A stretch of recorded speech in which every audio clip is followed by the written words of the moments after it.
O processo formador de imagens. O que é essa imagem?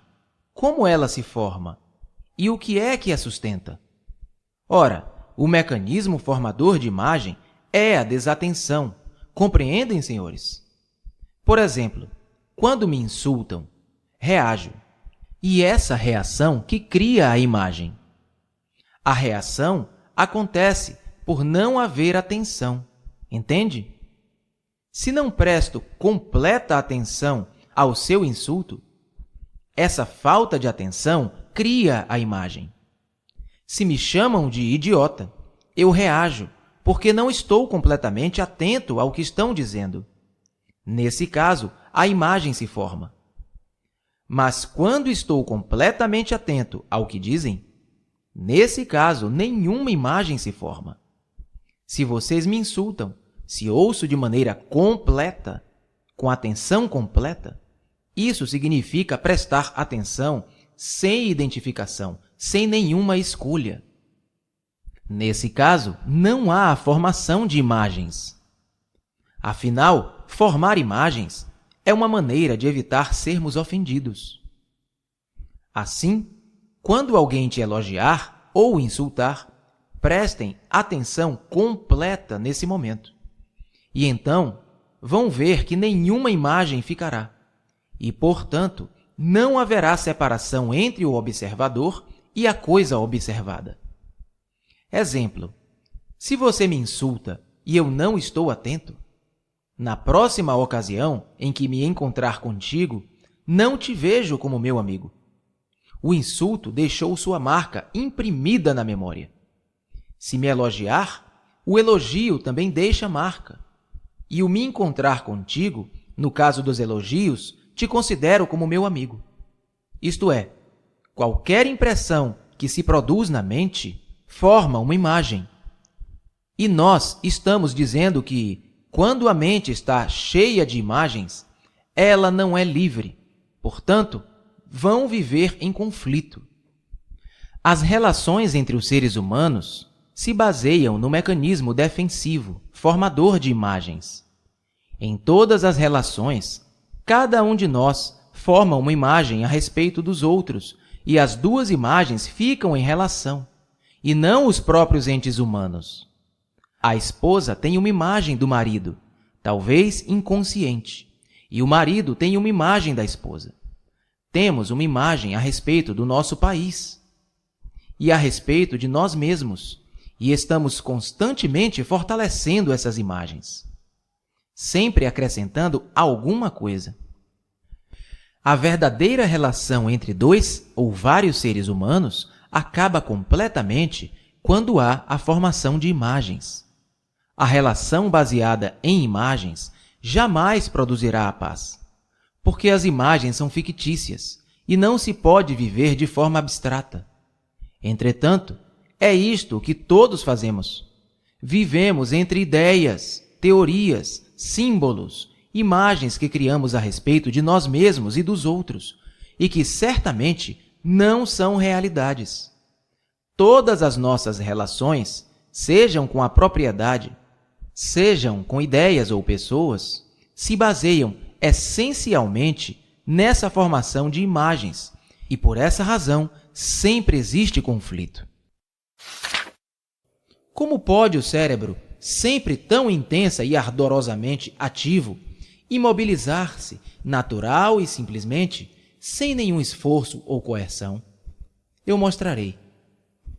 Como dissemos, durante o dia, o cérebro está incessantemente ativo. Se ao despertar e olhar pela janela, exclamais: "Oh, que chuva!" ou "Que dia maravilhoso, mas quente demais!", nesse caso, está acionando o movimento do cérebro. Assim, no momento de olhar pela janela, não diga para si mesmo uma só palavra.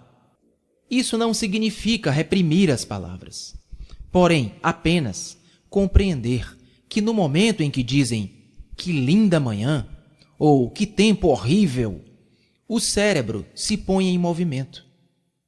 Mas, se olhando pela janela, observar as coisas sem pronunciar uma única palavra, E isso não é reprimir a palavra. Se fica apenas observando, sem a imediata intromissão da atividade cerebral, nesse caso, tem a solução, a chave do problema, de pôr o cérebro quieto.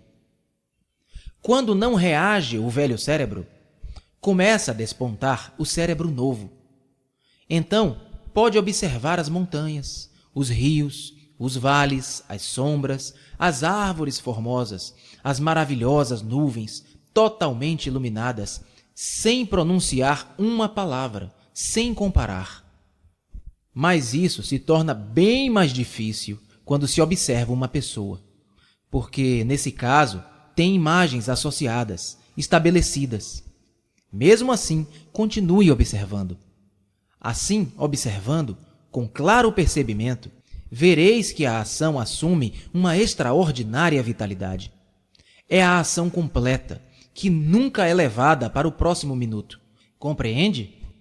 Todos nós temos problemas, profundos ou superficiais, insônias, brigas com a mulher, problemas que vamos levando de dia para dia. Os sonhos são a repetição desses mesmos problemas, a interminável repetição do medo e do prazer. Isso, de certo, entorpece a mente e embota o cérebro. Ora, é possível pôr fim a cada problema no momento de surgir? Não levá-lo para diante? Exemplo, alguém me insulta, me chama de idiota. Instantaneamente, o velho cérebro reage, dizendo, idiota é você. Se antes de o cérebro reagir, me torno perfeitamente consciente do que foi dito, uma coisa desagradável, abro um intervalo, de modo que o cérebro não pode logo precipitar-se para a arena. Assim, se durante o dia observar em seus atos o movimento do pensamento, perceberá que ele está criando problemas, e que problemas são coisas incompletas e, portanto, têm de ser levados para adiante. Mas, se observar o cérebro realmente quieto, verá que a ação é completa, instantânea. Não se leva para diante o problema. Não se leva para diante o insulto, o elogio.